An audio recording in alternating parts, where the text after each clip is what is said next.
a notification. Okay, let's see where do where do I find the speaker mode thing? Up in the very top right corner, you see 9 little dots in a view. Oh, yes. And then you flick it and change it to speaker view. There we go. All right, so it should be recording. Yes, it's recording. Okay, good.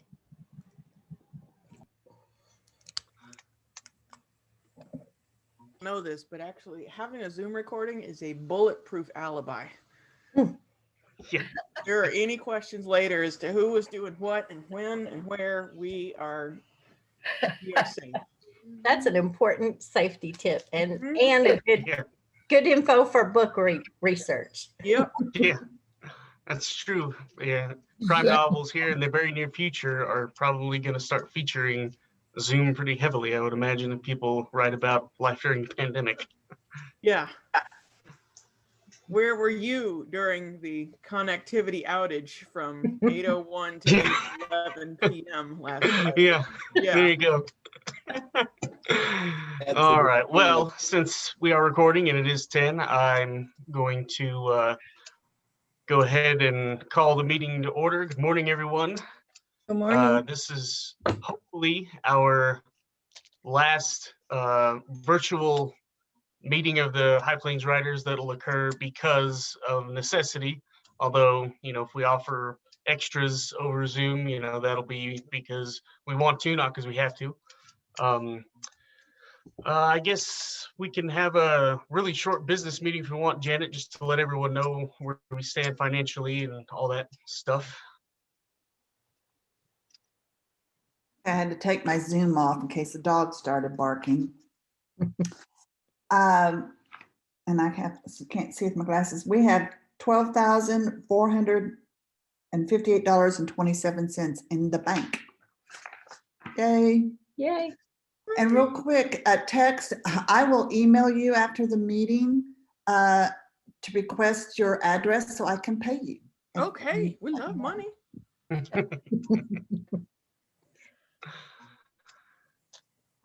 All right. Well, I guess since Tex is with us, we can go ahead and just get started. I'll introduce her. For those of you who don't know Tex Thompson, she is a really incredible presenter, and she knows, more about writing and structure and plot and character than I will ever forget. And I know that she's helped me several times on my own manuscripts. So I call her Tex Thompson, MD, manuscript doctor. Because she definitely will help you up your game if you're lucky enough to have her review and give you some detailed feedback. And today she's going to present us with squeezing plot from character for those of us who have trouble figuring out where we want our story to go, even if we have a really great character to take us there. And so with that, Tex, I'll leave you to get started and teach us what we don't know about what we don't know. Oh, Rick, I'm so glad I never bullied you when I had the chance. You turned out all right, bud. Well, thanks. I just need, if y'all will do me a favor, I do need screen sharing powers so that I can open up this PowerPoint and blow your minds. Okay, let me see how I can do that.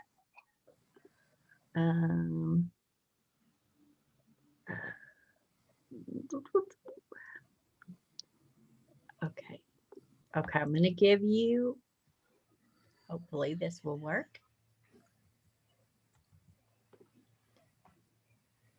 Oh, it did work. Did it work? You did was perfect. Yay! A+, Kim, that was a test and you passed. Okay. Yay! Here we go. All right. So I want to make, and I do appreciate you doing that, because I want to make sure everybody has ample chance to see, notice, and appreciate this splash screen that I spent multiple minutes crafting. Multiple minutes. Beautiful. I mean, there's alcohol and fire and yes, and it's just this is a metaphor for what we are going to do to your manuscript. We are going to set it on fire, and it's going to taste even better as a result. Okay. So, and what I have for you today is not any kind of, prepackaged, okay, you need to do this, and then you need to do this, and then you need to do this, prescription for life, because I figure you've already probably got one of those. what I have that I would love to get to you in the next, we'll call it 90 minutes, are 10 hot tips that I think, and I hope that at least one of them is going to get you really excited about thinking those possibilities, right? You do not, because I always get this question, so let's cover it first. Y'all, you do not need to use all of these things. Please don't. That's too much. You may not use any of them, but if you use at least one, if you walk out of here today or stand up from here today thinking, whoa, that thing, that one, right, number 6, oh, I got to do that. All right, if you leave here excited about even one of these 10 things, I win. Okay, just want to make sure we establish the parameters, what do we call that? Managing expectations. Okay, so here we go. So the genesis of this whole thing came from a wonderful presentation that Cindy Dees does, and y'all, she lives here in Dallas, but you'll get a chance to get her either in person or virtually at one of your meetings. Do it. She has one of the most incredible presentations called the Typed Writer, that actually uses the Myers-Briggs personality test you may have heard of to kind of talk about, and they actually used this in the military. She was I think she flew pilot jets for a while. Anyway, she uses it to talk about what you might be naturally really good at and what you might struggle with. And so she had this screen up when I got to see her doing this presentation where she talks about, all right, so if you are really good at characterization, maybe you're so good at it that you forget to have your characters do stuff, right? On the other hand, if you really don't like getting deep into characterization, then you might be trying to plot all the way through the book, which is exciting, but makes it so that you struggle to build that reader connection with your characters. And so my whole goal with this presentation is to, regardless of which side of that fence you fall on, whether you are amazing at characters or amazing at plot, to kind of talk about how we can use one of those things, whichever one you are really good at and comfortable with, to help you build the other. So with that in mind, buckle up, team. We're going in. All right. I hope everybody is caffeinated, situated. You got your seatbelts on. You got your crash helmets in place, because we're going in, team. All right. So 10 big ideas that I promised you. Idea number 1, and this is a big one, and those of you who have heard me present before know it's one of my favorite C words. Y'all, think seriously about dialing up the contrast between your characters. I know that we tend to hear that in a story, it's all about conflict. Oh, you got to have conflict on every page. And that, I think that's mostly true. But underneath conflict is something even bigger, and that's contrast. And contrast is just catnip to the human brain, right? You can dial up the contrast between your character and another character, right? If you do something like The Odd Couple, or you do something like, y'all, think about those buddy cop movies, right? Lethal Weapon and Rush Hour and all of those, where you got the 2 cops, and like one is like the grizzly veteran who's been on the force for 40 years and he's seen it all and done it all, and he's cynical and he's ready to retire. And if he says he's about to retire, he's definitely going to die. And then there's the other guy who's like the young maverick hotshot. He's just joined the force and he's all eager to bring some scum to justice. Actual question to which I would love an actual answer. Y'all, how does that help the storytellers, the script writers, to have 2 different flavors of good guy on the screen most of the time? Because everybody's different and you're going to connect with one or the other. Right. So first of all, right, that gives you 2 different good guys to choose from. Is to, which, like, okay, so this is my guy. This is the guy I can relate to, that guy. Right. And 2, where does the conflict come from when the bad guy is not on the screen? Right? It's the 2 good guys. It's like, and they're arguing over what donut shop to eat at. And is it okay to, stick a banana in the other guy's tailpipe and, and whatever. So that gives us so many more interesting dramatic possibilities to have two different, really different protagonist type characters.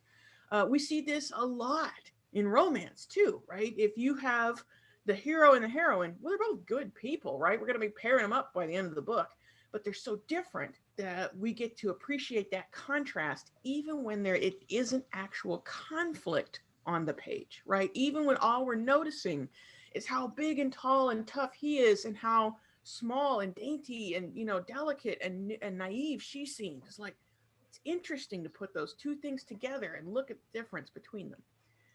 You can also dial up the contrast between your character and their environment. I use Legally Blonde on the splash screen because I think that's a wonderful example of, it's kind of the reverse of the fish out of water trope. You know, usually you have a character walking into an environment that they don't know and that they're not comfortable with. And so they are struggling or they're lost. In Legally Blonde, Elle Woods, she's fine. She's great. She's having a great time. It's everybody else that doesn't know what to do with her. And she doesn't look like she belongs, right? She's this, you know, she's this ditzy seeming blonde. She doesn't look like she belongs at law school. I saw, somebody wrote a great story beginning with like it was a ladies, it was a knitting club meeting at the local library. And so, you know, all these nice ladies are coming together to talk about, you know, do knitting together, and they like doing that. And then this big guy walks in the room, this big, tough, like Hell's Angels looking motorcycle, you know, tough guy with tattoos and leather jacket. And he's like, hello, is this the knitting club? And they're like, yeah. And he says, okay, good, I'm here. I have some questions. And he whips his knitting out of his pocket, right? And y'all, that is such a great way to start a story, with a mismatch between the character and the environment. Because right away, we want to know, what's he doing there? Is he lost? Is he about to make trouble? Does he actually want to know about, you know, knit one, purl two, or, you know, whatever? Right. It's almost like that, you know, that old meme about, you know, finding a turtle on a fence post. You don't know how it got there, but you know it didn't put itself there. And right away, you're starting to have questions about, how did it get there and what are we going to do? Right. So dialing up the contrast between the character and their environment can be a wonderful way, especially at the beginning of a story, to fill the reader with curiosity and really encourage us to keep turning those pages to reconcile this strange discrepancy. Thing 3, right? This is my favorite one. I don't see this used nearly enough. I will give you $1 if you put this one in your manuscript. Team, think about dialing up the contrast between your character and their other self. And that can come in a lot of different flavors. In this Nutty Professor example I have on the screen, we're thinking about the person that Professor Clump wants to be, wishes he were. He wishes he were thin and charming and good looking, right? And handsome and, you know, and all this. So it could be the other self could be what your character is trying to become or wishes they were, you know. And there's Charlie Brown, like wanting so badly to be the kid who can fly the kite and win the baseball game and talk to the little redheaded girl. It could be the other self. It could be the person they used to be, you know, before the accident, before the divorce, before the day everything changed, right? There could be a really painful distance between this character and their other self. And then you might even think about the difference between the person, our character, who they really are, and who they think they are. Like they think right now that they are something they're not. Depending on your generation, you might think about either Johnny Bravo or Pepe Le Pew, right? There's a character who thinks he's a charming ladies' man and he's such a good romancer and all this, and that is not who he really is at all. So the distance, and this is one of the reasons that I like this one so much, is because that distance between your character and their interior self, right? That is something we can chart. We as fiction writers can cover that distance better than any storytelling medium out there. We can do this better than movies can, better than TV, better than comic books, better than video games, better than any storytelling, better than, audio dramas even, is to help us see the difference between the person in the outside world and what they're really feeling on the inside. We've all written that scene with the character who is trying so hard to look competent and together and like they can handle things. And on the inside, they are just about a hair's breadth from falling apart. We've been there. We've lived it, right?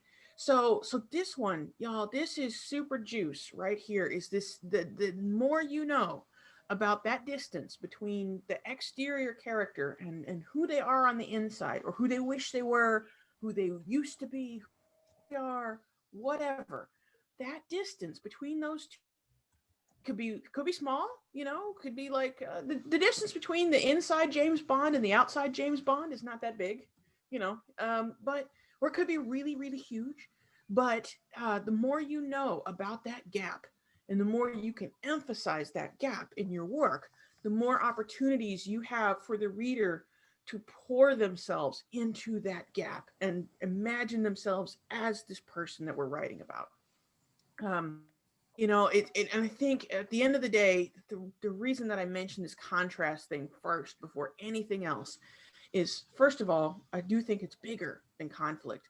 But secondly, whatever sort of contrast you are working with, y'all, it is contrast is just fundamentally interesting to the human brain. We relied on this to survive for thousands of years. We needed to be able to see the contrast between, the dark green foliage in the forest and those juicy blue berries that we were trying to look for to feed ourselves to survive, right? We needed to be able to see the contrast between the dark brown forest floor and the big hole in the middle of it that we would get killed if we walked in. And even today, right, we look at contrast more than anything else. Contrast is, it's a red hat on a beige background. It is cold ice cream on hot apple pie. It is just dynamite. And the more you can look for the contrasts you have already started creating in your work, the more you could say, I didn't think about it too much, but now that I'm thinking about it, there is an interesting contrast between my character and her best friend, because they both got superpowers in that accident in chapter 1, but the best friend is really excited to be having her superpowers, and my main character is terrified of them. Maybe I can make something really good out of that. Maybe I can, or the hero is so, he has lost every family member he's cared for, but the heroine relies on her family for everything. What could I do with that? Right. So that is the biggest, I think, of the 10 things we're talking about today. And I appreciate you letting me get you the whole sermon about it.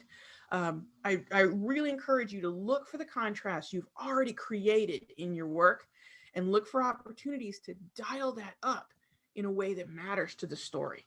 Right. And one of the things we talk about a lot is, what's the relevant contrast, right? It's not just that, he likes cake and she likes pie. It's not just that, like, but the relevant contrast is that he is willing to do whatever it takes to take out their mutual enemy. And maybe she's not willing to do that if it involves hurting innocent people. There's a contrast that's going to matter as the story goes on. Whew. Okay. Can I get an amen? Amen. Amen. All right, let's go. All right. Next, for next amazing trick, team. There is a really interesting lecture you can see online that comes from the creators of South Park. Trey Parker and Matt Stone have kept South Park on the air for just about 20 years now. And that is a show, it's a very rude show, but it's also a show that they have to create very quickly because it's commenting on current events, right? So those guys are having to storyboard out they script and storyboard very fast, and there's not a lot of animation turnaround time, right? So they are having to create storylines on the regular, quick. Not quite Saturday Night Live quick, but close, right? And they talk about how they do that successfully. Again, show's been on for like 20 years, it's doing something right. And they said, what we do is when we get what we think is the sequence of events of the episode together, we put one event next to the next, and we look at them. And what we're looking for is the connection between those events. What we have found is that if we have thing A happens and then thing B happens, that's kind of weak. That's not really a story. That's like two random events smashed together inside a single, commercial break. So what we really are trying to do is turn the and then into either thing A happens, therefore thing B happens, right? Or thing A happens, but then thing B happens. What we find is that when we are able to do that, we can create a much stronger and more interesting chain of cause and effect that really is going to keep people engaged through the story. So what I was hoping to do with you all, I'm not going to make you watch an episode of South Park because, no one needs that in their lives. But I have an example of this that I was working on with an author who's also a good friend of mine. I would love to show you that sequence of events at the very beginning of his story, and then ask you to put on your editor hat and help me think about what we could do to strengthen his chain of cause and effect. So let's take this basic idea, right? We're going to take and then see how we could turn it into but or so, right? So here's so the way we started, his name's Bud Humble. He's one of my favorite guys. Don't tell him that, he's going to get a big ego. But he has like a kind of a young adult science fiction novel, and his original chain of events went like this. So he has his main character, Anders, who's this lonely kid, and he's got, it's almost like asthma. It's a fictional, like he's got space asthma. It's like Bevelin syndrome or something like that. But he's lonely, he's got asthma, he can't breathe so well, so he can't play sports, he doesn't have a lot of friends. And one day he has a bad asthma attack that gets him sent home from school for a few days. And while he's at home from school, he gets bored and he's going online, and he accidentally downloads an intelligent computer program. Her name is Tamajitsu, and she's like amazing. And what I want y'all to think about here with Tamajitsu, think about like Pete's Dragon or Lilo and Stitch or E.T., or one of those stories where the kid makes this magical or alien friend that no one else knows about, and things happen like that. Okay. So he accidentally downloads this intelligent hologram. Her name is Tamajitsu. She's amazing. And she starts secretly helping Anders make money by fixing computers. And while that's going on, there's this new history teacher that starts teaching at the school. And he is not a good guy. He starts teaching the students this dangerous and nasty political propaganda. He's lying to them about the war that's going on right now and all this stuff. Bad guy. And Anders doesn't like that new teacher, but his best friend Connolly is falling for the teacher's propaganda. He's swallowing it up, hook, line, and sinker. So I hope you can see in this few things we've mentioned so far, there is a lot to be interested in here. There's a lot of things that Bud has already started us thinking about that could turn into something really important later on. There's several interesting angles, right? But put on that editor hat for me, team. What can you see here? First of all, let me ask you a couple of questions. Question number one, is there anything on this list that you might want to not necessarily tell the author to delete, but to say, maybe we shouldn't have this plot point in the very beginning of the story? Is there anything on this list that you're thinking, maybe we should save that for later?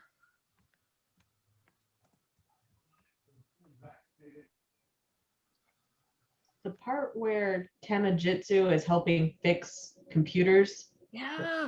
that is a little out of order. Yeah. Tell me, I think you're brilliantly correct. Tell me why you want to save that one. What makes that stick out to you as, that maybe we shouldn't put that right here? That could be like a later complication or a later solution to the problem that's being set up here. Right. Later solution, that's what I was thinking. Right. Yeah, and I think you're exactly right, team.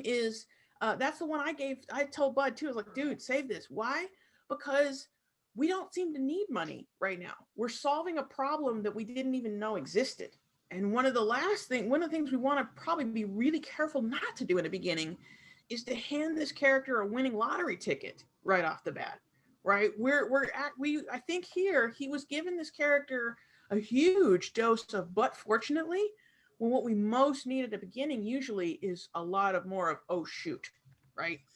So yeah, so we won't necessarily say take it out of the book, but I think you're exactly right. Let's push that. Maybe that's an Act 2 or an Act 3 thing we can do there. Once he loses all the money somehow, maybe then we'll help him out. Okay, so we will save that one for later. Next, let's think about reordering this a little bit, team. Is there anything here that you would, what if all of the things on this list would you really like to start the story with? What might be a good thing one? Introducing the story by introducing a new history teacher. That's the new thing in his environment. Okay. So, Rick, I'm so glad I didn't pick on you when I had the chance. You're exactly right. Okay. So, tell me why that is kind of brilliant. Okay, so you said it's a new thing, right? So, let's introduce a new story with a new thing, right? With a disruption of some kind. If we do that, right? If we say, all right, in our status quo, yes, Anders is a lonely kid. He's got asthma. He doesn't play sports. He doesn't have many friends. And one day, this new teacher shows up and starts teaching this nasty propaganda. How then can we get to some of our other plot points? What could happen next? The history teacher can cause the inciting incident and make it a this happens, so that happens. Yeah. Like maybe Anders has the asthma attack because he's so worked up about whatever the history teacher's telling him.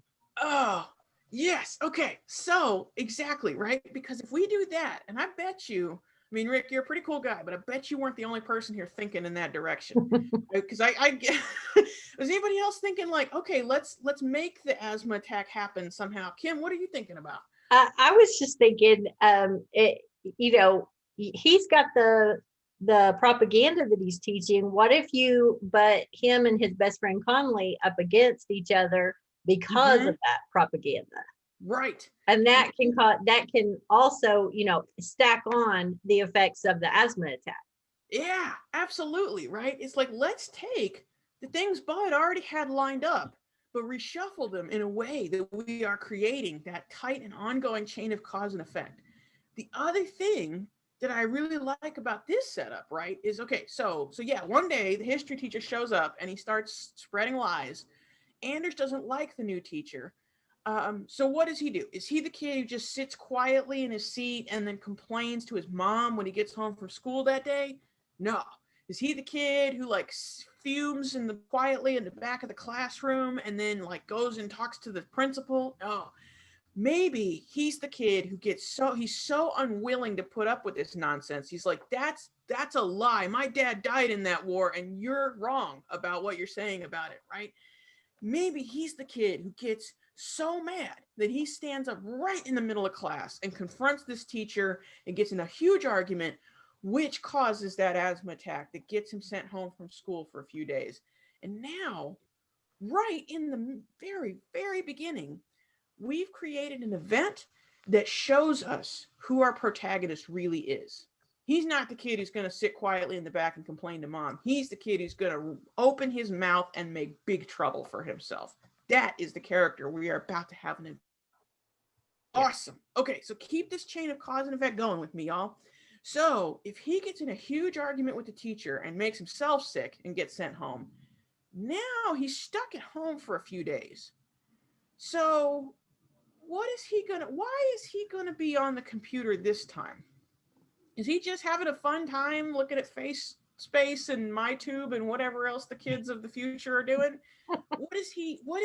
We've created a lot of emotional energy. We've created a lot of momentum with that first big argument. So now what's he doing while he's stuck at home?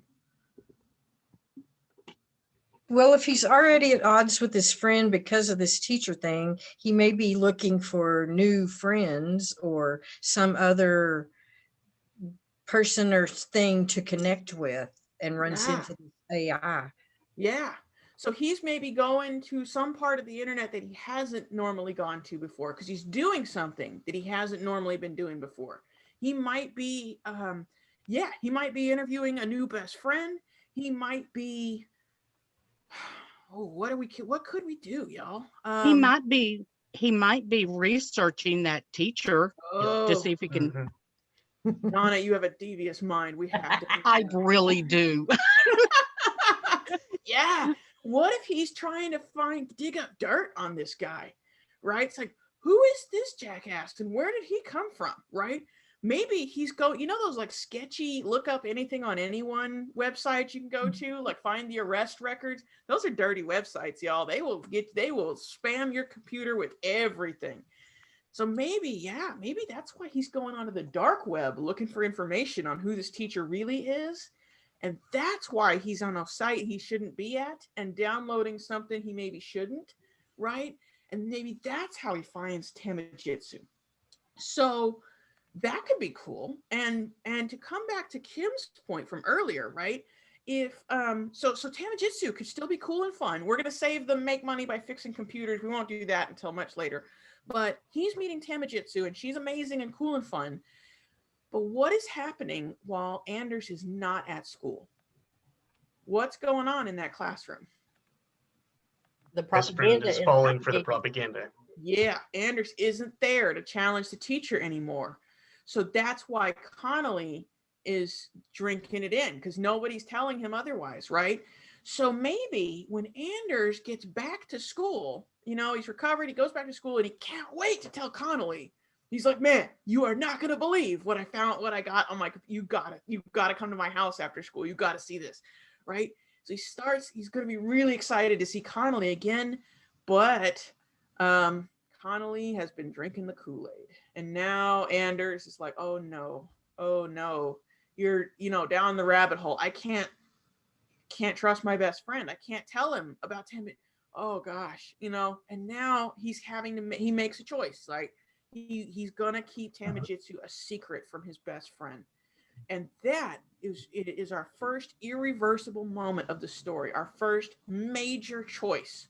Already, in one screen's worth of plot, we have done all of the things we were doing before, but in a tighter and more cause and effect kind of way that leads us to an irreversible moment. And what are we promised as readers the instant that Anders decides to keep Tamajitsu a secret? What do you already know is going to happen sometime before the end of the story? Somebody's going to find out. Yeah. The secret is going to come out somehow, right? Yes. We are going to find out. And what we don't know is how that's going to happen. We don't know if Anders is going to come clean and say, to Connolly, like, look, man, I should have told you about this much earlier and I'm really sorry, but here she is, or maybe he means to do that, but then he doesn't get around to it or something. And then, Connolly finds out himself that Anders has been lying to him and that's going to hurt, right? But the other thing that is so interesting to me about this setup, right? We think about knocking over the dominoes one after the other. If you kind of look at your dominoes from the top, right? So we knock over some dominoes right at the very beginning of the story. And the instant Anders decides to keep Tamajitsu secret, we're kind of splitting the story into two plot lines, right? We've got this plot line with the teacher and the stuff going on at school and Connolly and those issues. But we also have this secret storyline with Tamajitsu, who's in his bedroom, and he's talking to her and she's, interesting. And we are promised that at some point, those are going to crash back into each other when Connolly finds out that Anders has been lying to him. So we have a powerful incentive to read forward and find out how that's going to happen. What's it going to look like when it happens? And the thing I would love to emphasize about what the work that we just did together, right? Y'all, we got to keep 90% of what Bud had written. We got to keep his plot points, his characters. We kicked one plot point later in the story. But totally rebooting and re-energizing the beginning of his story did not require scraping it all off and starting over. It was just about reordering. and thinking about that chain of cause and effect and figuring out how to turn those and thens into but thens, you know, or so thens, so that we could really get that a lot of good momentum going. Are you suitably impressed? Yay. Okay, good.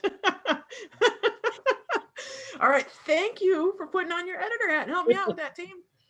So yes, that's another really big one. So I like to put that early on. The next couple, we don't have to go into so much detail. Here's some quicker ones that we can add to your 10 big ideas. So hot tip number 3, y'all, think about taking away the reasonable option from your characters for solving the problem, right? There's a wonderful there's a show that was on a while back called Firefly. It's like a science fiction show. Somebody, yeah, I'm so impressed with how many people have seen this, right? So Kim knows, Donna knows, other people know. All right, so one of the scripts that didn't air, they never actually filmed this script because the show got canceled early on, but they did write it. So there's a storyline that they were gonna do for Firefly that never got made, where the crew of the ship, and this is small, it's a little ship, y'all, if you haven't seen the story, it's just the people in this picture right here. We're not talking about Enterprise or Star Wars or any of that. All right, so the crew of the ship in this episode, they find some colonists who are stranded on a little colony world that is dying. The sun's going out or something like that, so they're gonna freeze to death if we don't rescue them. What is the very reasonable thing that we should do here? Get them on board and let's fly let's off. rescue them. Okay, cool, right? However, here's the sticker. It turns out there are more colonists than we can fit on the ship indefinitely. We can put them all on the ship, but that exceeds our maximum carrying capacity, and our life support system can't support that many people for very long. So if we rescue all of them, we are going to run out of oxygen in like a week. There are no other ships or worlds or anything within a week, within a week's travel, right? So the reasonable option is gone, and now we have some hard choices to make. What are the things we could do? What are our options? Well, Jane shoots half of them. No, sorry. Well, we could decide to save some of them, right? Like that's a thing we could do and figure out which ones to save. We could save them all and start flying in some direction and hope we come upon a passing ship before our oxygen runs out, right? So there's an option. There's probably others, but none of them are great, right? This is we're having to make some hard choices. So in the story, the crews, if you've seen the show, you can imagine what argument they have about this because they have very different moral compasses.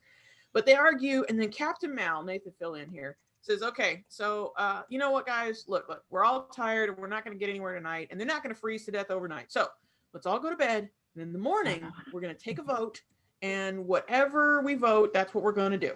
Okay. So everybody goes to bed, and when the crew wakes up in the morning, the ship is already in deep space, and there are no colonists on board. Captain Mal has taken the ship away in the middle of the night and done that. You know, he's abandoned all of the colonists to die, and he has done that himself. He lied to his crew so that he alone would be responsible for the choice, right? So that they would not have those deaths on their conscience.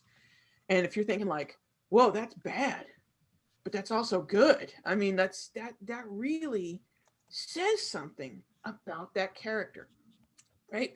So that's the thing, is when the reasonable option is gone, whatever happens next is going to say so much about the person making the choice, right? If the reasonable thing to do is to go find your missing cat and then go to the airport to catch a flight to visit your ailing mother, then that is what we will do.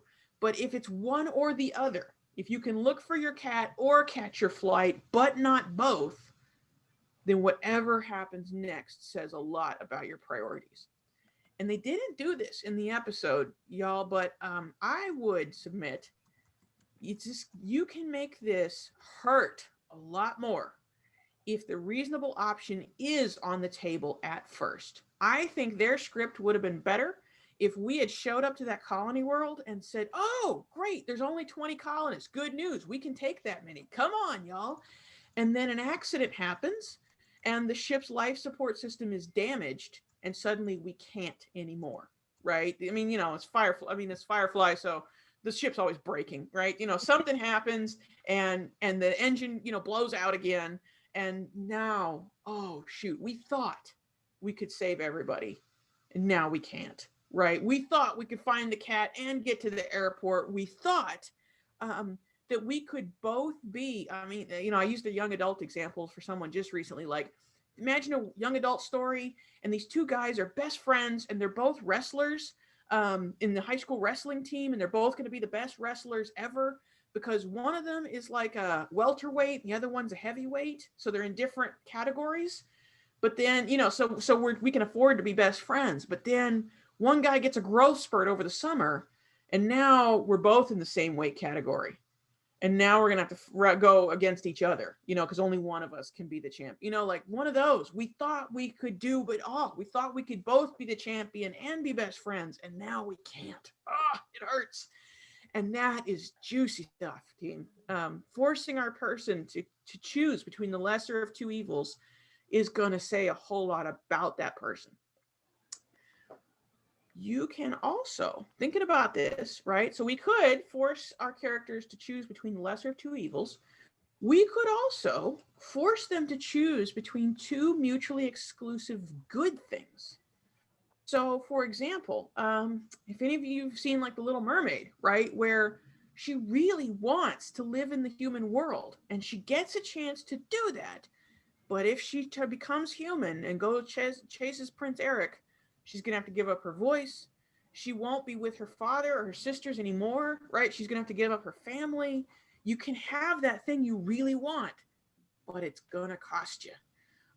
The other example that I think about a lot is and in real life, Edward VII, right? He was the king of England, but he really wanted to marry Wallis Simpson, who was an American divorcee. And the crown's, the powers that be said, you can't do that. You cannot marry a divorced woman and be the king. So it's either the woman, it's either your wife or the crown. And he chose his wife. He abdicated, he gave up his kingship, he stepped down because he did want to be king, but he wanted her more, right? So there was a cost to choosing, either way. That's good stuff. That's juicy story drama. And again, just like before, right? Whichever way we choose, it says something about our person. And maybe it says something that our character didn't think was true about them. Maybe your character thought that he was a brave, a can-do guy who would always help people in need no matter what. But when he saw that woman who was broke down on the side of the road, he kept driving because he was about to be late for the first job interview he'd had in 3 months. And he just felt like he couldn't afford to blow it. Maybe he's not who he thought he was in some important way. That's good stuff. Okay. We good so far? Yes. All right. Carrying on. Think about when you are getting stuck or when you are worried that that maybe you're still trying to do all of the right exciting things for your genre, but you're worried about that mushy middle, or you're worried about the story getting stale, you're worried about holding one note for too long. This is the trick for that. Think about adding a different kind of conflict to your story. And what I mean by that is this.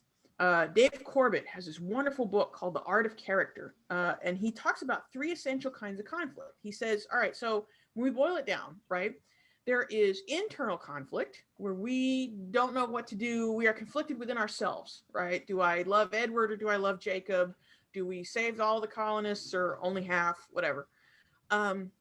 There is interpersonal conflict, right? And we all know what that looks like. Those of us who are married probably live that every day. And then there is external conflict. And that's where, we're facing off against an outside force, whether that is an asteroid that's about to hit the Earth, or the bank that's about to take the family farm, or we're fighting cancer, or anything exterior to the character or characters, right? So we boil it down. We've got those three basic kinds of conflict. And what Dave Corbett said that I think is so interesting is this. He said,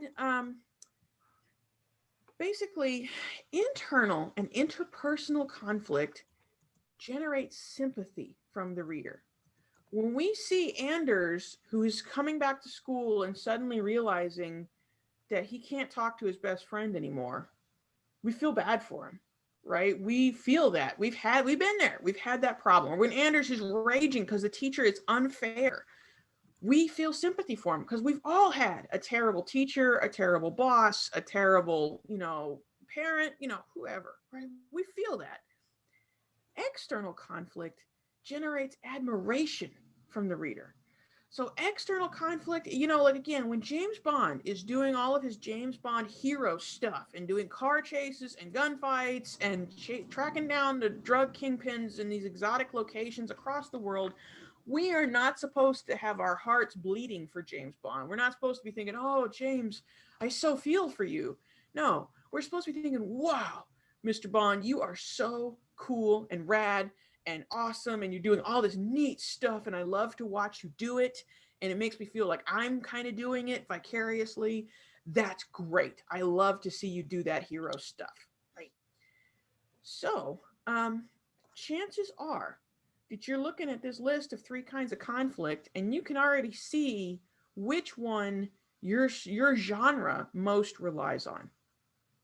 If you're doing romance, then almost by definition, internal and interpersonal conflict is your bread and butter. You got to have that in spades in the romance genre. By contrast, if you're doing a thriller, that external conflict is what you are relying on to keep the reader at the edge of their seats, uncovering the conspiracy and tracking down killers and all that good stuff. So my proposition to you is this. Well, actually, my question to you is this. In a James Bond story that is so much about external conflict and car chases and shootouts and all those exciting things, why do we still need a Bond girl? To get We the almost always have one. Humanizing. So say that again. That sounded good. Talking me? Yeah. No, to humanize him. Yeah. So first of all, we need to see a different side of Mr. Bond, right? Who he is when the guns are put away and the shirts are off. Yeah.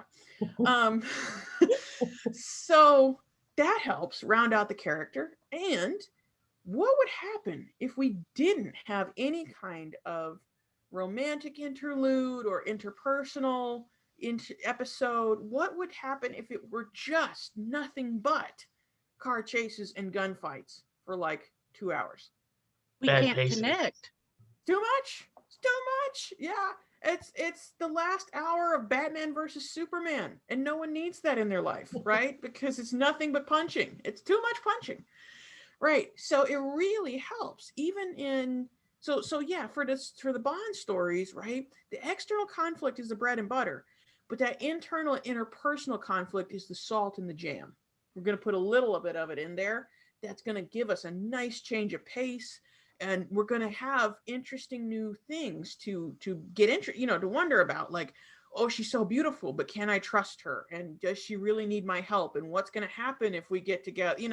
Like, that is a nice way to take a break from the main external conflicts without stopping the story dead to just eat Cheetos and play video games, right? We're still doing something, and it is feeding the main plot, but it's a very different kind of conflict that we're switching over to for a little minute. Excuse me, Tex. Yeah, go Run right. those metaphors by again, would you? Say that again? Run those metaphors by again. The bread and butter and Oh yes. Okay. So yes, chances are that one of these kinds of conflicts is your bread and butter, the thing that your genre relies on to capture the reader's interest and sell the books, right? But it's worth thinking about how you could include another kind of conflict to be your salt and jam, something you add in just for a little bit of contrast. If you remember Okay. that word from, yeah, a little bit of flavor. Just like, I mean, honestly, just like how a little bit of, if you add a little bit of sugar to the barbecue sauce, tastes good, right? If you add a little bit of salt to the chocolate, you can kind of taste it more powerfully. Yeah. That I think is worth considering. You know, and even going beyond, you know, Rick, I'm really glad you asked to pause right here, because, you know, think about it, team. Even in like a horror story where the kids are getting eaten at the abandoned summer camp one by one, it can be worth it to include a comic interlude, a moment of where something is just funny, you know, just for a minute, just to break the tension, because we can do a whole story's worth of horror, but we can't do it with nothing in between, right? And usually we have to have, you know, kind of the sort of scary, the really scary, the ultimately scary, where somebody's actually getting eaten or slashed to bits. And then there generally needs to be a come down where, you know, we've kind of run away from the horror and we're okay for a minute, and that's our time to have something funny happen, or to have a makeout scene where we're, you know, getting hot and heavy by the campfire, or just to do something different to give us a little rest so that we're ready for the next horror cycle to start up. Yeah. All right. Good deal. Okay. And then one more on this page, and this is a simple and easy one. Yo, the best way I know to say this is force your wizard to throw a punch, but a better way to say it is, whatever your character is the absolute worst at, the thing we should never ask your character to do, what if they had to do it? You know, like if I, honestly, if I want to make James Bond sweat, I'm not going to put him in a room with like a bunch of Russian mafia guys with guns or a bunch of ninjas or whatever, because yeah, he's James Bond. That's just Tuesday for him. If I want to see James Bond sweat, I'm going to ask him to babysit. You know, not on the resume at all. There are some stories that are built entirely around this premise. You've seen like Kindergarten Cop with Arnold Schwarzenegger, you know, big tough guy suddenly has to corral a bunch of kindergartners. If you've seen Miss Congeniality with Sandra Bullock, where super duper secret agent lady has to like pretend to be a beauty pageant contestant. Some stories are built entirely around this fish out of water trope. I don't think you need to do that at all, but it could just be a single moment in your story. You can think, for example, you may have seen this in like a heist story where, you know, our characters have this plan where the computer hacker is going to hack into the bank's security systems to disable the cameras. Meanwhile, the smooth talker is out front distracting the guard because she's like really hot, you know, and whatever. And the demolitions expert is setting the charges at the back to blow open the vault and so on. So they've got this awesome plan that they're going to do. And then something goes horrifically wrong. And somehow now the demolitions expert is having to mash his beefy fingers on that computer trying to disable the cameras, while the nerdy computer hacker is trying to mouth breathe his way into the front by sweet talking the guard. And the smooth talker is like got TNT in both hands, and she does not know what to do with this dynamite except that she might be about to make a huge mistake. And it's all gone so deliciously wrong. So in that kind of heist setup, that force the wizard to throw a punch, force the character to do the thing that they are the worst at, is really just a moment. It's not what the whole story is built around, but it could be such a moment. And I find myself recommending this very often in actually in romance, where so often the guy is really capable. He's like a Marine or a Navy SEAL or a cowboy or a billionaire or, you know, some kind of really super dude. And the gal is kind of new and she doesn't always have great skills. But if we ask the guy to do something that she does every day, you know, if he has to take care of her kid or run her coffee shop for a day, you know, and deal with all the stress that comes in from all the orders and all the chaos and the line that's backing up out the door, he can start to see her in a new way. He is doing something that is normal for her, but the hardest thing in the world for him. And that can help put them on more of an even footing. So asking this, grizzled super soldier to handle the lunch rush can be funny, but also actually, really help move that story along and bring those characters closer together. Cool. Okay. So, before we leave this page, let me pause here. Is there anything that we have talked about so far that you would have questions about or want to think more about before we turn the page? I'll just add a little addendum to what you just said. Taking the character, putting them out of water. When I retired from the public schools and I taught juniors, seniors in high school and teaching college, my wife is an elementary school teacher. She's just retired this year, but she signed me on as her full-time substitute for first grade. Whoa. And I have never been so terrified of anything in my life. I mean, I have taught thousands of students, but somehow being in that environment, talk about a fish out of water. Yes. And it turned out being a great experience, but I'll call that to mind. Absolutely, Rick. I mean, I was scared to death, more scared than I was for taking my doctoral comps, far more. Yeah. Oh yeah. No, there's when my mom moved to Texas from California, she was a PE teacher and she signed on at Nimitz High School to be there, teach PE for them. And they said, oh, and we're going to need you to teach another academic class as well. Because, remember the trope about coaches teaching history. And she's like, okay, that's fine. Just don't ask me to teach Texas history because I just moved here and I don't know anything about it. And guess what she got landed with? It's almost like, what was that phrase about announcing your plans is a good way to hear God laugh. Right. And yeah, so the fact, Rick, the fact that we are giving these various examples and we have been laughing at every one of them, from the heist example to the James Bond babysitting to you having to teach first graders. I mean, this can be comic gold, y'all, in a way where the characters are sweating bullets, but the reader is just thrilled. They're just having so much fun with it. And it could be such a good treat to the reader after they've gone through something really difficult and dangerous and protracted and painful with those characters to like, okay, and now for something completely different. Yeah, good. So keeping on moving. Oh, yeah, before your blood sugar drops, I got another really good one for you. This one is from a psychology textbook. I have not seen this applied to writing very much, so I'm hoping that I'm the first person to put it to you. But here's the big thought. Posse, we can use the 4 stages of competence in your work. They are a real life thing, again, psychology, right? And here's how it goes. The 4 stages of competence go like this.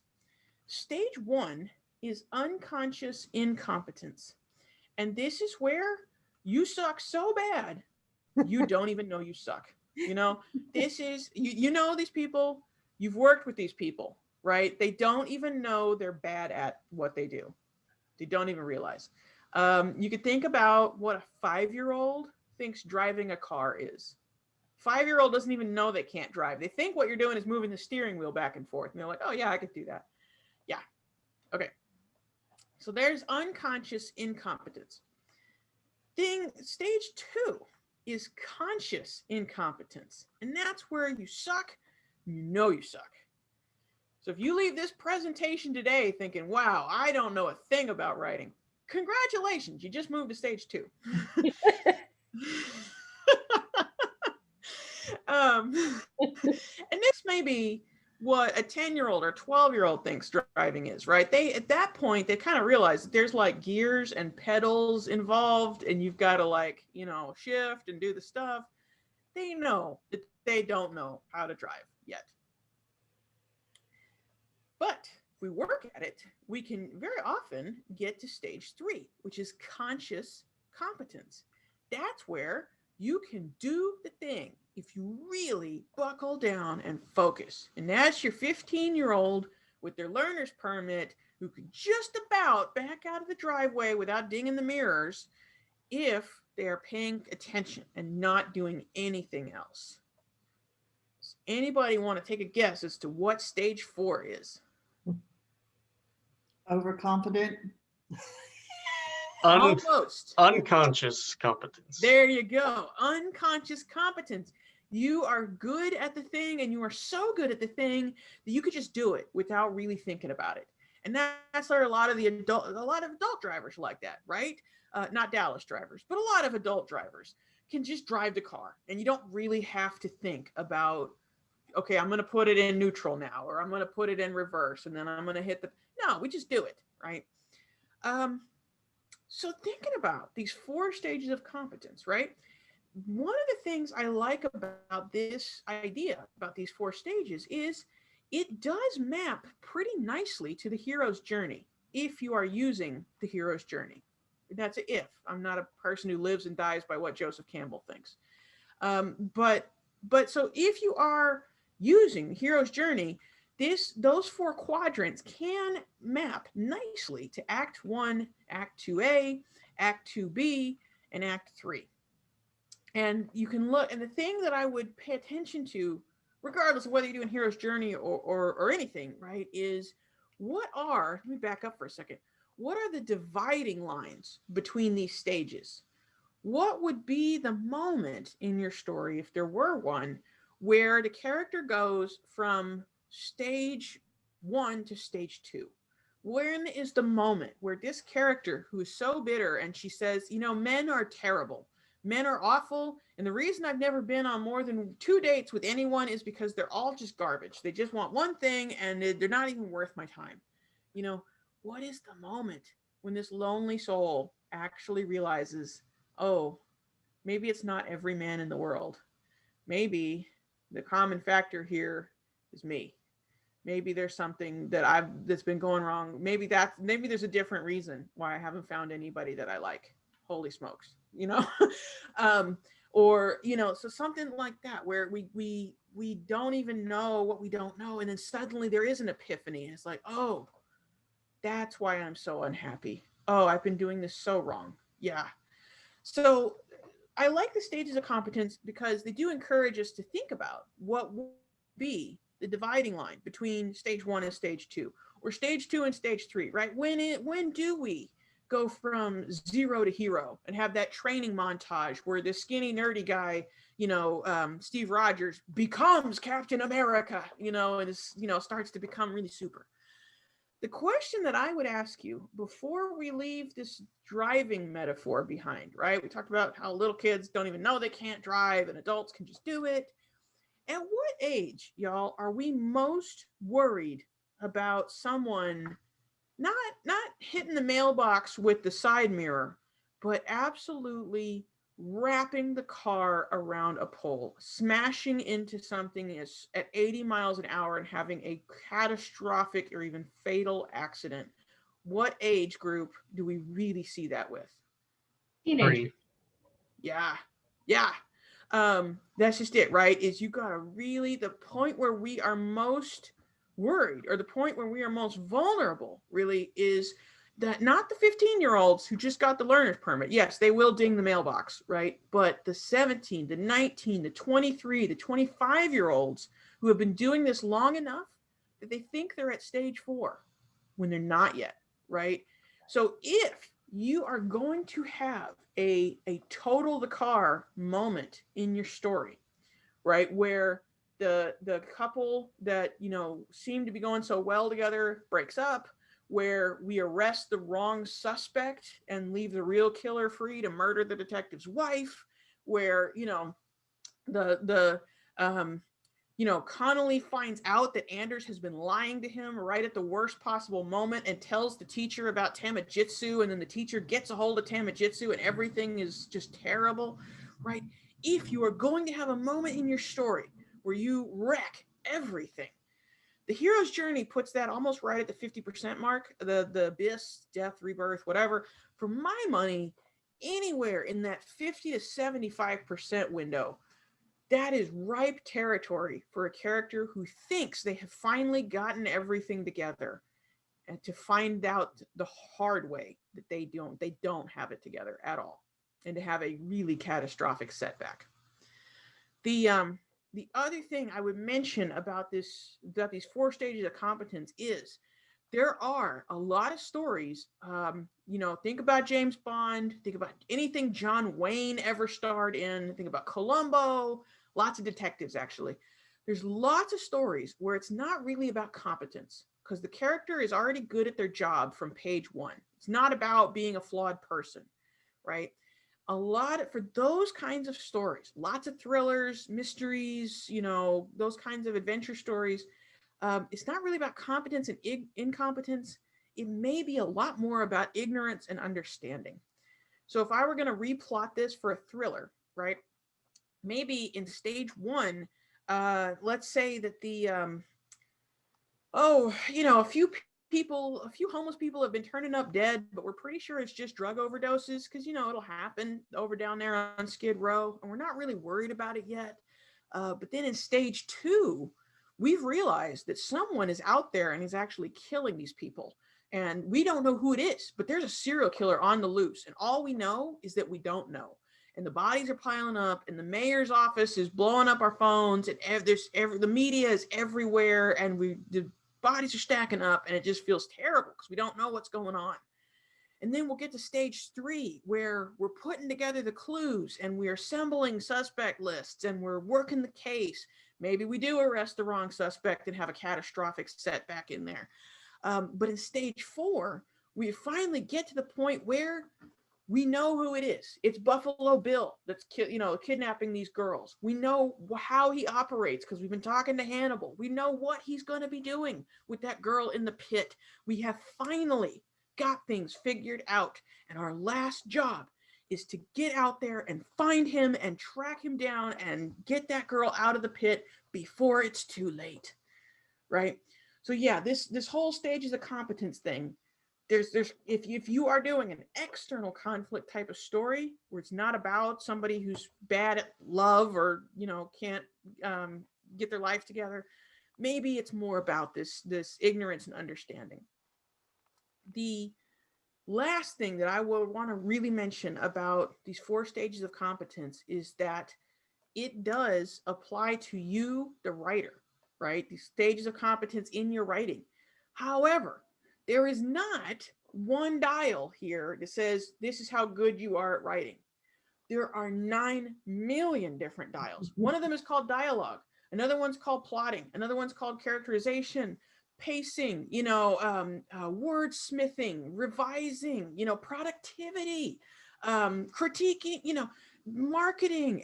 There's 9,000 different dials on your little dashboard. And I wager that some of them you're already at 4. You're just amazing at dialogue, and you always have been, and you don't know why, right? And maybe you're at a 2 with plotting, because the only thing you know about plotting is you're not good at it yet. And maybe you're at a 1 at microtension, because you've never even heard the word microtension before, and you're like, what? Micro what? Nobody told me about this, right? So, team, the thing that I would like to finish emphasizing here is just that whatever the thing is that you are feeling really bad about in your writing right now, like, oh gosh, yes, I never know where to start and end a scene, and I'm really struggling with that right now. Okay, but if you know enough to know that you don't know, you are already at stage 2. You are already farther along that dial than a lot of people will ever be. And one of the best things I think you can do with a group like the High Plains Writers, right? You can help each other move those needles and say, hey, I think you're almost there. Just do this. Just do this one other thing, or just try this. I hope that you have, one of the reasons I really like to talk about this 4 stages of competence is because I think we are terribly prone to saying, I am so bad at this and I don't know how to get better. And realizing how many things you are already naturally good at, And number two, working at getting good at saying, okay, I know I don't know. So that's why I'm going to read this book. That's why I'm going to go analyze this scene. That's why I'm taking this class. That's why I'm doing these things to move that needle. Yeah. Are you feeling pumped? Woo. Okay. All right. Last few. These last ones, I know we kind of smoked you on the stage of competency, so these last ones are kind of easy. Hot tip number 7. This jump before you're pushed idea. The awful thing that you are going to do to your character in the course of the story, what would cause them to do it to themselves on purpose? Like, if you have a character who is just so afraid of dying alone, like she really never thought she would find love ever, and she meets this wonderful man she loves him and he loves her, and she's so happy to finally have found a good person to be with. What would cause her to break up with him?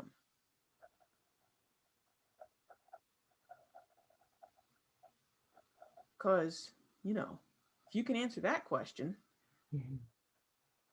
then yeah, you have probably stumbled on a really juicy plot point, right? Like, okay, well, she would never do that unless she thought that being with her was going to put him in danger somehow, unless she knew that he would have to give up his crown in order to be with her, and she doesn't want him to do that. So she's going to take herself out of the, unless, right, no matter what the answer is, if you figure out a way for this person to bring the ultimate disaster deliberately down on their own heads, you have probably found something really big in your story, something that surprises the reader and also catapults your character to that next level of development. Yeah. Okay. So jump before you're pushed. Y'all, I will give you $1 if you can figure out how to include a well-intentioned catastrophe somewhere in your story. I love this little graphic here, right? This shark is saying, oh no, there's a human trapped inside this cage. Don't worry, buddy. I will save you with my teeth. That is not how this diver is going to perceive this interaction at all. But if any of you guys have seen like Mrs. Doubtfire, anybody ever watched that? Where, at the very beginning, the guy played by Robin Williams, right? He's doing this birthday party for his kid. He's throwing his kid the best party ever. And there's clowns, and there's a pony, and there's like 20 other little kids running around in the house. And then his wife comes home, and she's just bought a nice little Kroger cake, for a nice little quiet party. And she comes home and she finds that, there's pony poop in the living room, and a clown smoking in her kitchen, and kids running around everywhere, and all of this chaos. And she looks at him and she says, I want a divorce. And right away, the energy just drops, right? Your stomach just plummets, right? He was throwing the best party ever for this little kid, and he has accidentally dealt the final blow to his own marriage. That hurts, right? And we have all done something with the best of intentions that turned out to be the absolute worst thing. This is sympathy uranium for a reader, right? Nothing will cause us to sympathize with a character harder and faster than when they are trying their best to do a really good thing and it blows up in their face. If you are worried about your character not being likable, or maybe they did something that wasn't so good, this gets you back on track. Yeah. Couple of quick ones. If you have trouble with a character who is very good at sitting in their room and thinking a lot of very complicated thoughts, but not necessarily great at turning it into action, the word "so" is your friend. Like Anders gets in an argument with the teacher, and he's really upset about what the teacher is saying. How upset? Well, so upset that he decides to go on the dark web looking for dirt on this teacher, and that's where he finds, Tamajitsu, and a bunch of other stuff happens. So can be, she is She is afraid of what he might do to her kids. How afraid? So afraid that she's actually going to leave her kids with a relative, and to try to keep them safe while she deals with her evil, abusive ex all on her own. Whatever. Yeah. So is a great word to use in turning emotions into actual action. It is also a great word to use in turning virtues into faults. This character right here, she's really generous. She's how generous? Well, so generous that she takes on too much. She gets overwhelmed, and then she starts dropping the balls, and she can't deliver on her promises. And then people are really mad at her because she flaked, and she is in so much trouble with so many people just because she overcommitted herself. The Tex Thompson story. Yes. It's also, and I don't see as many people struggle with this, but y'all, this is not a bad one to use in turning faults to virtues as well.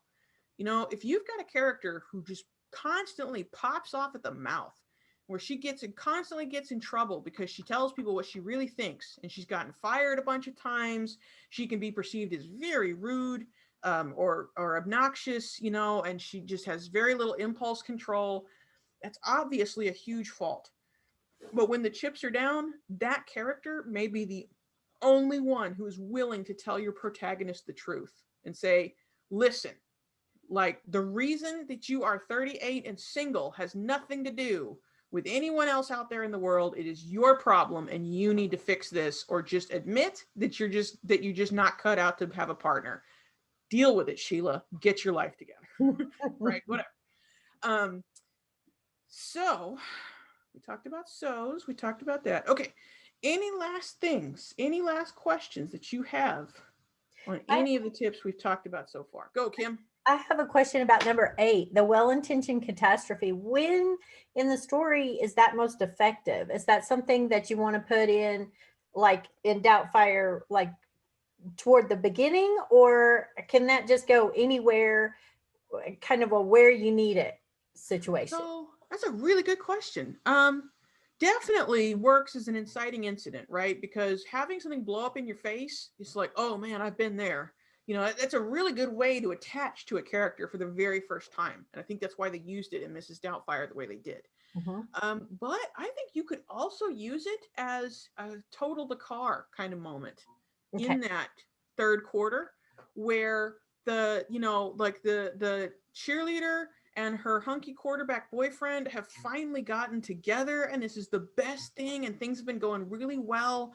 And then she makes him a cake for his birthday the night before the big game, not realizing that he is deathly allergic to strawberries.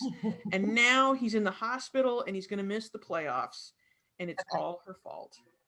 That is terrible, right? So that, yeah, I could see a good case for beginning, but I could also see a good case for the bomb drop that you need to create a huge and unexpected complication in that somewhere in the middle to the third quarter of the story.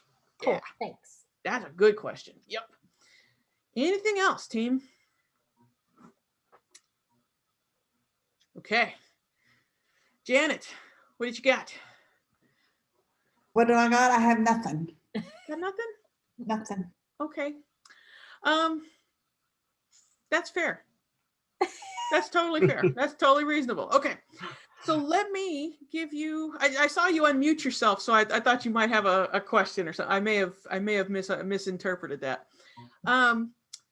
Last thing then, y'all, let me leave you. I promised you 10, but let me give you one more as a bonus tip, and this is the best one, so I save it for last. As your reward for not sliding under the table, y'all, seriously think about letting the absolute worst thing actually happen in your story. The thing about the worst thing is that you're like, well, the worst thing is they the bad guy blows up the bomb and then everybody dies. No. The worst thing is not actually death, because if you get to die shaking your fist at the heavens saying, having been thwarted in your holy quest, you still get to die with a clean conscience, and that's pretty good. The thing I really want to emphasize is, what if we let the actual worst thing happen, And the thing that you think is the end of your story is really only the middle. The worst possible thing, right? Like in The Lion King, right? Like the worst possible thing happens to little Simba, you know, and it's not the inciting incident and it's not the climax. When his dad dies saving him from the stampede, that is the worst thing that this little kid could have imagined, right? You just can't even see how you could come back from a thing that bad. And that is a middle point in the story, right? The worst thing is not actually the thing with the biggest body count. It is the thing that wrecks your character's identity. The thing that will force them to rewrite the story that they have always told about themselves. Let's think about this for just a quick second. If your character is a mom and she loves being a mom, and that's like the first thing she's felt really good at in her whole life. She loves, like, you know, she homeschools the kids. She loves coming up with activities. They do field trips. She belongs to the parent groups. Like, she had some jobs, you know, before, but being a mom just feels like her calling. How do we hurt her in the worst possible way? Take away her kids. Yeah. Make her get a job, a day job. Take her away Yeah. from the kids in some way. Depends on your genre. Right. I know what you're saying. I know what you're thinking, because the last class I did this with, they're like, okay, kill the kids. I'm like, oh, Yeah. dark, let's step back. But the thing is, right? So if a drunk driver actually goes and wipes out that minivan, she has someone to hate, right? She could say, it's you. You took away you killed my kids. You know, it's your fault. She has someone she could point the finger at. And even if let's step back from child death, because that's rarely a popular trope, but let's say, you know, okay, there's a nasty divorce and the husband wins custody of the kids. She still has someone she can point the finger at, right? Say, you took my kids, you scumbag. I can't believe I ever loved you, right? But y'all, imagine a scenario in which the kids are old enough to have a say and the judge asks them what they want to do, and they say, we want to go with dad. Dad's gonna hurt, right? Dad, you know, like, sorry, mom, you're just too much. Then there's no one left to point the finger at but your own self, right? And that story you've always told yourself about what a great mom you are no longer works, at least not the way it used to, right? So yeah, the story about how she's a good mom doesn't work anymore when her kids won't speak to her. The story about how he's a brilliant doctor doesn't work when his mistake gets a patient killed. The story about how you're a great football player doesn't work when you've torn your ACL and you can't play anymore, right? The people whose identities are built around one thing are brittle.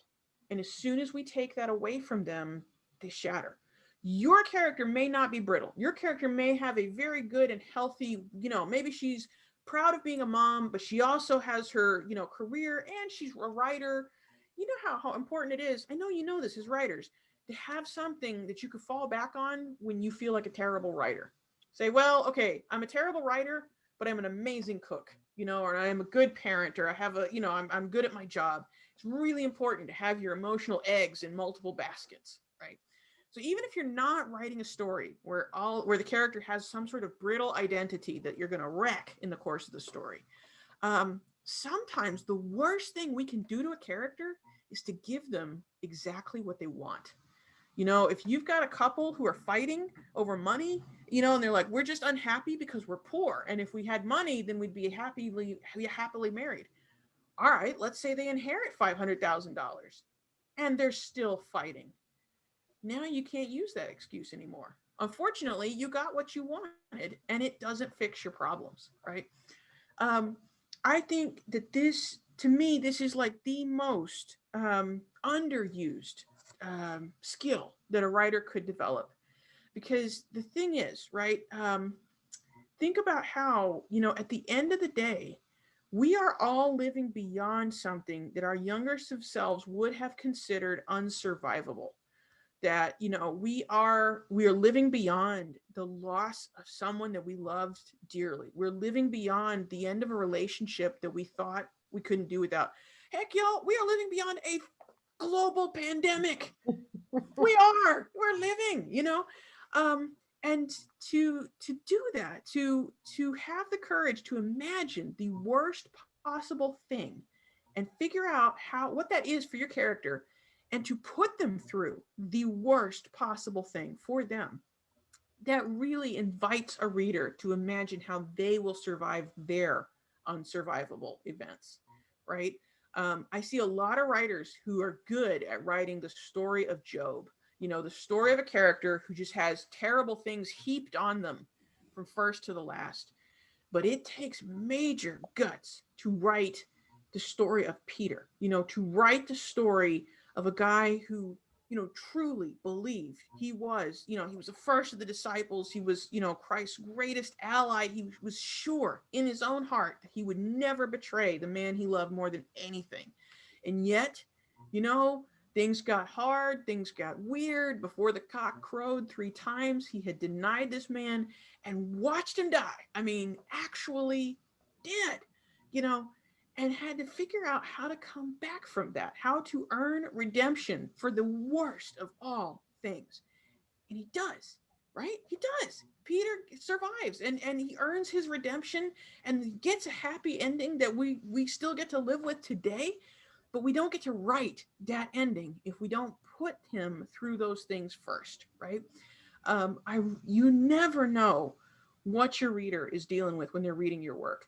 And it doesn't matter what you're writing. You could be writing a rom-com, you could be writing, airplane, potboiler novels, you could be writing silly things, fun things, comedy things, and that might be right exactly what your reader needs as they are sitting in the waiting room at the oncologist's office, right? You just don't know.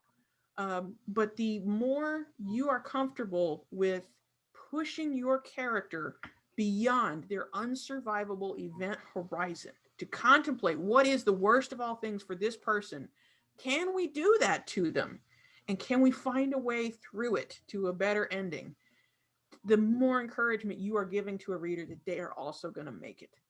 And that's not a thing that we can do instantly all at once. That does involve, getting into, it forces you to think about your own unsurvivable events of your life. And that's a hard thing to do. So if this is not something you want to mess with right now, that's okay. You have my absolute permission to put this on a shelf for a later time when we're not living through a global pandemic. Maybe revisit this once we feel a little better, right? Once we have our next meeting at the, what was it you said? Not at the garden center? Once we can meet at the garden center, maybe we'll revisit this idea. But for now, I just want you to know that that is out there, and that is a thing that I have not seen many writers who are capable of doing. I've not seen many writers capable of doing that or willing to do that. So if you are looking for ways to take your work to the next level and really stand out in your genre, in your field, I encourage you to sit with this idea when you have time and think about, what would it look like if I did that to these characters? And what, how would I get them through it if I did? So I have taken plenty of your time, team. The last thing I want to say is, if I can help you get beyond your unsurvivable manuscript horizon, please do let me know. I am Tex at thetexfiles.com. I know we recorded this, but I would also be very happy to send you the slide deck if you would like to have that like in PDF form. I can either send it to Kim and she can send it to all of you, or you can put your email in the chat. I don't know how you guys want to do that, but I really appreciate your enthusiasm. And I would be delighted to have you keep me posted on your way to immortal success and literary glory. Thank you. Well, I can say from experience that you all should, take her up on that if you have a project you're working on and feel like you need some help, or even if you don't feel like you need help, she'll tell you how to make it better. Like that's something that I know I've done. I know that others in the High Plains Writers have utilized her generosity, and you won't regret it. You really won't. So if she's offering, go ahead and do it. Absolutely. You're good people. And I will put your information into the on the Facebook page and on the website so they can get hold of you if they in case today they don't think of it, but in 3 days when they're looking at something and going, no, this is bad, then they can get to you. Speaking from experience. Yeah. You know, I so appreciate that, Kim. I have noticed that, you know, once we do, especially Juice Box Hero, once we do that, you know, and I'm asking, it's like, okay, did you get something out of this? Yes, I'm gonna go take an Advil and then lie down, and then I think I'm gonna have a lot of questions for you. Yeah, like that's the great thing about one of your programs is that you learn so much in so little time. Like it's been only an hour and a half, and you know I feel like I've taken a semester in an MFA. It's pretty pretty incredible how much he gives to think about. And I know you said if you take one thing away, you know you'll have won. Well, point number 6 with the 4 stages of competence, putting that up against the hero's journey, you know that really I'd never seen that, and you know I think maybe a lot of us are gonna take that and play around with that in our head for a while. That and you're right, that's something I never heard of, never seen, but that really made so much sense. It's one of those like, oh, how in the world did I not know all of that existed? No, like Rick, did you know that the little arrow on your gas tank gauge points to the direction of the tank on your car? Did you Yeah, know that, like, I had to whenever I I started using a bunch of different cars after mine got totaled and I was borrowing from whoever. I had to figure that out. no one told me that. No one told me that, like you know, the little thing on the side of your drill actually holds the extra drill bit, so you can. I was just. It is amazing what they don't cover, and what you just like. How am I just now hearing about this? So I'm glad I could provide you a gas gauge. That's your next program text. You just tell us Yeah. all the little things that you learn and make us all feel like grown-ups. I know. It just makes you feel like you're going to be okay, doesn't it? Yeah. Like I know this thing now. So, you know, like now I can live as God intended me to live because I have this new tool. You know, Tex, I did want to ask, and this is a chance for you to plug, you know, all the many things that you do for Texas Writers, but your Writers Round Dallas, are you all doing anything? Are you getting stuff planned for any in person later this year, anything like that? Oh yeah, no, Rick, I'm glad you asked. Yeah, we've been at kind of a low ebb, as I'm sure everybody has, but we are planning to run Writers in the Field live and in person this year. So that is 14 acres just south of Dallas that we run the second weekend in October every year, and that's, you know, you fire the muskets. We've got horses. We've got last time we had our crime scene investigators out. The ladies from the Tarrant County Coroner's Office came to do a mock crime scene for you to investigate. We do blacksmithing. I think this year we're talking about doing oh, we got the poison lady out last time to do arsenic, strychnine, and cyanide. We just I think we've got our retired Secret Service guy should be coming back to talk to us more about improvised explosives. I mean, our goal is to spend the weekend doing all the things that you might be writing about, but should absolutely never try in your own backyard without adult supervision. So, And is there a website that we can go to? Yes, it is horribly out of date. One of the things I need to do this weekend is clean it up. So promise you won't look until Sunday night. But right now it's just writersinthefield.com. And I'll put that in the little chat box here. So I gotta blow the dust off it, but we're running, and it's less than $100. So if you can get there, awesome. we will put you out for the weekend, and you will live as you have never lived before. Well, and if you will send me, once you get that website up and to date, if you'll just give me a shout and just say, hey, it's good, I will put a link to that on our Facebook page too. Oh, that'd be wonderful, Kim. I will totally take you up on that. I really appreciate that. I would just love to, and if likewise, if you guys are running live stuff later this year, please let me know so I can start directing some of our folks that way. Awesome. I got to go to Vernon on Sunday, so I'm going to be halfway there anyway. Yeah. Yeah. Cool. Well, you started out And as oh, I was just going to ask if anyone on the call has been to Riders in the Field, because I have not. I've never been able to work it out on my schedule, but it has anyone ever been there? not yet. It's too bad because Yeah. yeah, it sounds like it's one of the best research opportunities that a writer can have, because Lord knows that's hard enough to do, just in general, unless you're already making six figures as an author, and then you can take 6 months and go to Moscow to write your spy novel. But for the rest of us, to have a weekend where we can do like 13 or 14 different activities that'll help inform our writing, it's an incredible service, and it's affordable, and I can't wait to figure out the date so I can make sure that this year I can go. Yeah.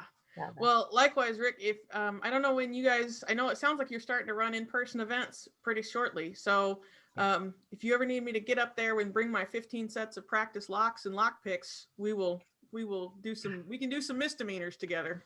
I am so into that. Yeah. Excellent. Well, I think, you said at the beginning that if we take anything away, that you win, but I think we win. So Oh, you win? winners all the way around. Okay. All right. Just a plug from when you were here years ago at the Unitarian Fellowship. Do you Oh, remember? yeah. You read my first chapter, and your comment was, here is where you need to begin. Mhm. And so it was a historical novel. And so I took that advice, and the one book now has morphed into 4. Holy smokes, Rick. Yeah, that's what my wife says. And they're in the revision stage, but lots of writing has come about from that one basic suggestion. So I'm so I just can't wait to see you guys again. I feel like, with this whole pandemic thing, that we haven't been able to see each other, and it's going to be like, how your cat runs off into the woods and you think it's lost forever, and then it comes back in the spring with babies, and there's like now you've got 10 cats, and it's like, that's you guys with your books. I lost track of you in the woods during this whole pandemic. I'm going to be coming back out there, and you will have 18 novels more than the last time I saw you. That's just I'm so looking forward to seeing your book babies. Yes. Well, this has been a super efficient program, but I'm going to give everyone one last chance to ask Tex if there's anything burning on your mind that you want to bring up now. Speak now, or we're going to let her go. All right, I'm going to jump on it, Rick. I'm going to say one last thing, which is this. That Tamajitsu example we were talking about earlier? Mm-hmm. Yeah. One of the things that Bud was really struggling with was I was constantly leaning on him for making Tamajitsu too awesome. She was so cool and so capable, and so she could do everything. And I was like, Bud, she's too good. We gotta, Anders isn't having to do anything because Tamajitsu's solving all his problems. And Bud said, okay, I'm open to changing. What are you thinking? And I was like, well, she came from the dark web. What if she's a virus? What if she's malware or something? What if she's kind of evil somehow? He's like, nah, I don't want to make her evil. And I said, okay, well, maybe she doesn't know that she's evil. Like maybe she's gotten like some kind of program installed that she doesn't know about, where it causes trouble later. And he's like, yeah, but I just don't want to do something like that. No. And then we thought about it together, and finally we came up with the idea, because what the other programs you get off the internet sometimes have. Think about it. What you download for free online. What's it going to give you, if not a virus? Advertising. Absolutely, Deborah. And that's what we came up with. We decided that, okay, so maybe Tamajitsu has pop-up ads that pop up at the worst possible times. So, maybe now we get to have a scene where, we're trying to break into the bad guy's mansion, and Anders is sneaking in there under cover of darkness, and he's whispering into his headset like, okay, Tamajitsu, unlock the back door. and her voice suddenly comes booming out over the mansion loudspeakers. "You can unlock these incredible savings." And he was dying. He's like, "No, Tamajitsu, not now." And it was so much fun. And the reason I tell this little anecdote, first of all, you say, yeah, sometimes your helper characters are too helpful and we got to figure out a way around that. But secondly, y'all, I hope that whatever editor you work with in a publishing house, or if you hire an editor, I would love for you to have the courage to say to that editor what Bud said to me, which is, "I hear what you're saying. I'm open to making changes. Can you tell me more about the problem that you're trying to solve?" Because the first two things I suggested were wrong. And we would not have gotten to a really great solution if he had just done it because I said so. I'm really glad that he said, "Okay, I hear you, but I don't want to do that." So that we could work together and find the best of all ideas, the one that both of us were really, really excited about. It's true that an author's first ideas are often not their best ones, but the editor's first ideas or first suggestions are often not the best ones either. So if you need permission, we're still recording. So this is me, my will and testament here on video. You absolutely have my permission to say to an editor, critique partner, anybody, "I hear what you're saying. I'm open to making changes. Can you tell me more about the problem that you're trying to solve?" Because very often, I really believe that the best solution is the one that you are excited about writing. Yeah, this is supposed to be fun. There's going to be moments when it's not fun, but please never, ever take an editorial suggestion that you don't believe in. There's a better one out there, and it's going to be so worth the process of figuring it out. Because that book that we've been talking about, The Cure, is by William Humble. It's out. You can go buy it. You can see the finished product. You can read all about Androids and Tamajitsu, and it is so much more fun because we work together to find those solutions. So please do that, team. You deserve it, and your book deserves it. And now I am actually out of advice. Well, that's a great way to end it, Tex. And I think we all agree that we're going to have to bring you back so you can tell us all what microtensions are. Yeah. It's a date, Rick. I'll fill up the tank at the Quick Trip and be on my way directly. Just tell me when. And All right. Well, again, thank you, Tex. We love having you here.